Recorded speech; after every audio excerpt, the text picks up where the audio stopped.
Hello YouTube, the Kingpin of Cinema. And QB999. Here to bring a video game review.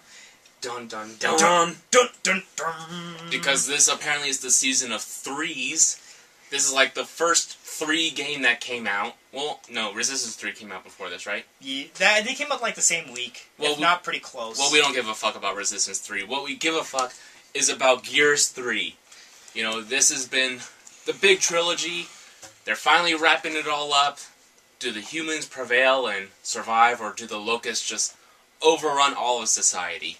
No, they survive. Yeah, basically. I mean, you know. No surprises there. Anyway, the best way I can equate this game is to kind of like Halo, where, you know, you have this war between 2 people, and then you kind of have this third species kind of thrown in the mix that just wants to fuck everything over. Although I do think this game introduced it a lot better. Yeah, I would agree. Gears does it better because it spent 3 games building up to it, whereas Halo, it was right off the bat. Right off the bat, it's like, oh, hey, we got these assholes of the Flood, and they're never going to go away. Whereas this game, the first game is just about the humans and the locusts. And the second game. And at the very end of the second game... The very end of the second game is kind of when they start to introduce these revenants, or... The Lambent. And then the third game is more about fighting the Lambent than the locusts. But they are still part of it. Yeah. I mean, they're not going to change it too much. So, overall, how do they wrap up the story? Pretty well. I really enjoyed it. I'd say the story is pretty good. The combat is just as fluid as ever, you know. It's the exact same, and it's Gears 3, you know. They basically had a perfect game from the start, and they haven't had to change much about it. They've added in a few weapons each time around, and each new weapon is fun to use. Mm-hmm. In this game, I believe the one-shot is new.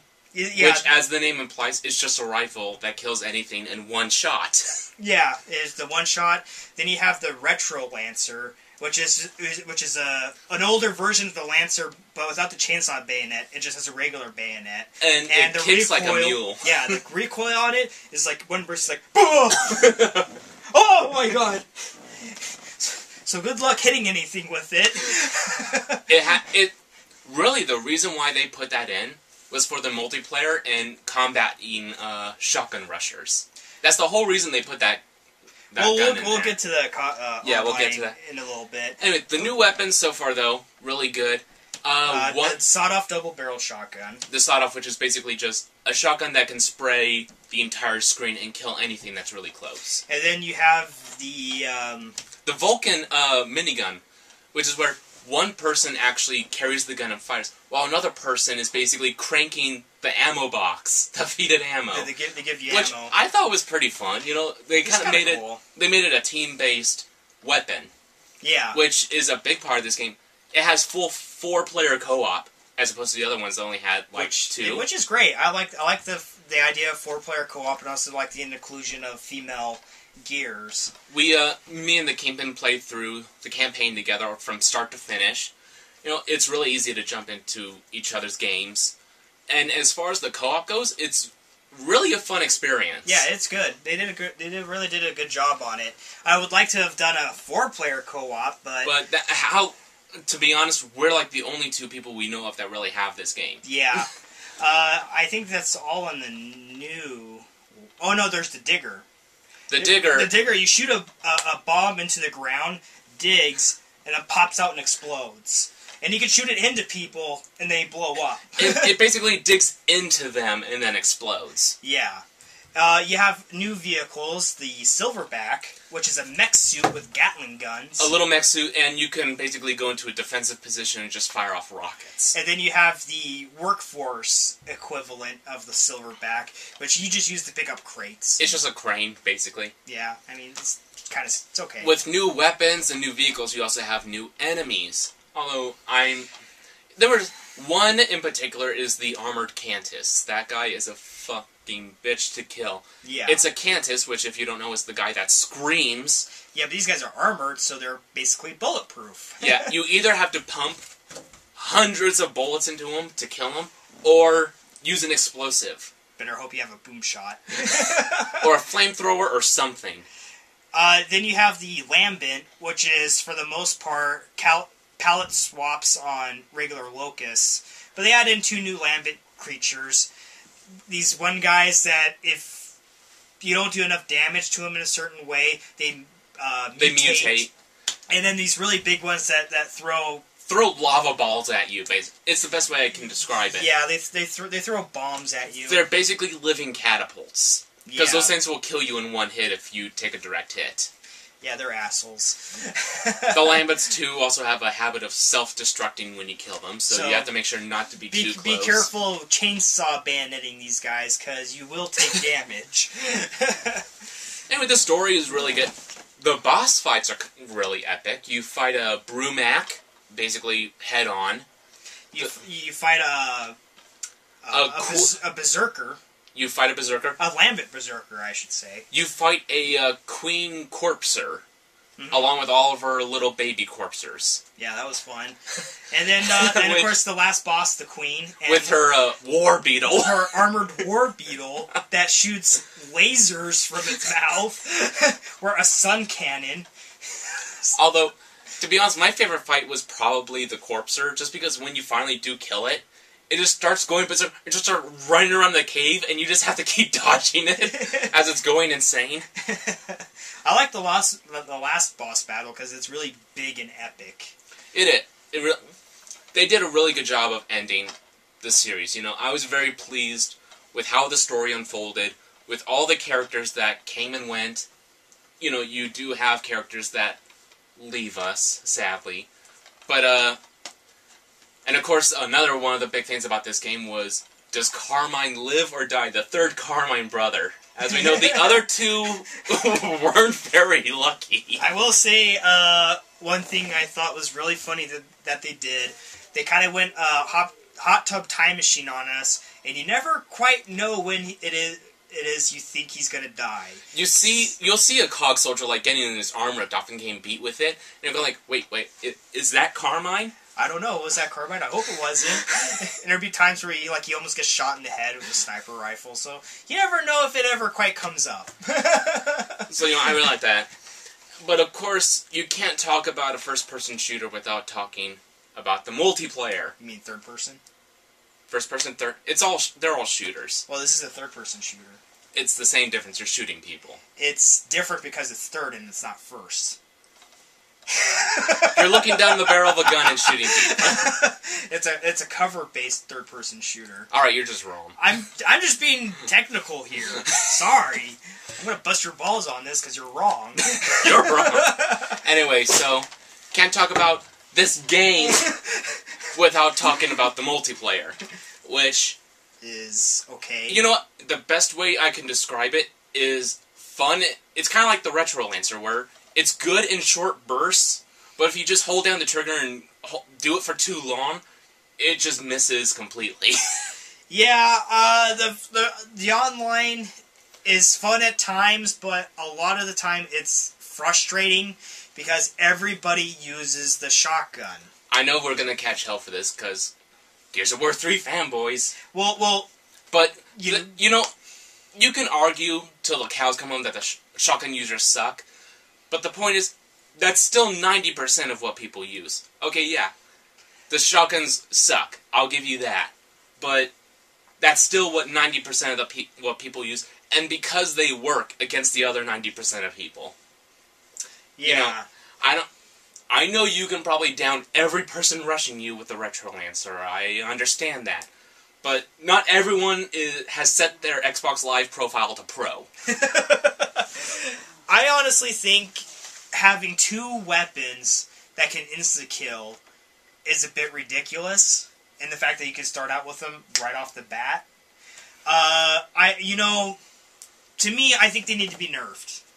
Okay, you can still have the double barrel have it be instant kill because it does take a while to reload and whatnot. But I don't want it to be able to kill 2 people at once in one burst. See, I have a different solution of doing like what Black Ops did, where you create a separate playlist for people who just want to use the sawed-off, and people who don't. That way, everyone gets what they want. I'm fine with that solution too, and I'm also fine with nerfing the shotguns a little bit to make the game a bit more competitive. So we'll see what Epic does about that. But anyway, so enough about the shotguns. As far as everything else goes, you have a new mode, which is Beast Mode, which is where it's basically just Horde mode. But you're playing as the Locust. Which we've tried. This is one of the main problems for me, is that they have all these modes to play from, but almost nobody plays these modes. So even when I'm by myself, it takes me almost 10 minutes of straight searching just to find a match compatible. When I was doing a solo Beast Mode match, it took about 10 minutes to find a match. Same with Horde Mode, it took about 10 minutes to find a match. Any match like that, unless you do quick match for something, it's going to take a while to hook up, at least for us. And when we tried to do Beast Mode together, we waited like a good 15, 20 minutes and got nothing. And got nobody. So the matchmaking, I think, needs some tweaking. As for Beast Mode itself, it's okay. I really like it. I think it's fun. Being a little ticker, running up and just self-destructing against someone and just blowing them to shit. It's alright. You know, the problem I had with it was that when I was playing, we got to like wave 7, and 4 people dropped. So it's just me and one other guy, and it took us an hour to finish it. Yeah, see, that's just a bad experience. I've had matches where I've actually stayed with a whole group of people the entire way through, and it's a lot more fun with that way. And I think it's bullshit that on wave 12, somebody gets a one-shot. So if you're a berserker, well, you got one-shotted. There goes 5,500 monies. Anyway, so that's one problem is the matchmaking, and I think it's also because not a lot of people are playing those modes. You'll see like almost 40,000 people playing Team Deathmatch, and then for us maybe only 2,000 people in our region playing on Beast or Horde. Yeah. So it can be a little tough finding a match. One really good thing I like about the death matches is there's almost no lag at all. Even with my shitty-ass connection at home. It's almost no lag. It's all the movement is completely fluid, and it's almost, I'd say, just about perfect. Yeah. I know a lot of people have been complaining about the Gears of War 2 online, which I never really got to play, where the hit detection and the lag on that was just so tremendously awful. It looks like they got their shit together and fixed that. Well, I think that those extra, like, 4 to 6 months of development on the game really came through on the matchmaking. And it does show, because there's no lag whatsoever. And like I said, it is tough to find a match, but if you just go to Team Deathmatch, Quick Match, you'll get a match like that. There's really no waiting. But, really, just the fact that there's no lag, if you're shooting at someone, they're getting hit. Yeah. You know for sure. Very rarely have I ever had something happen where, like, my game will kind of jump frames. I think I've only had that happen once. And very briefly. Yeah. I haven't had any trouble whatsoever. So, I give them props for their netcode and for really diligently working at that and getting it to work. The only other thing like worth mentioning that they've done different is on the Horde mode. You can spend money to put in fortifications,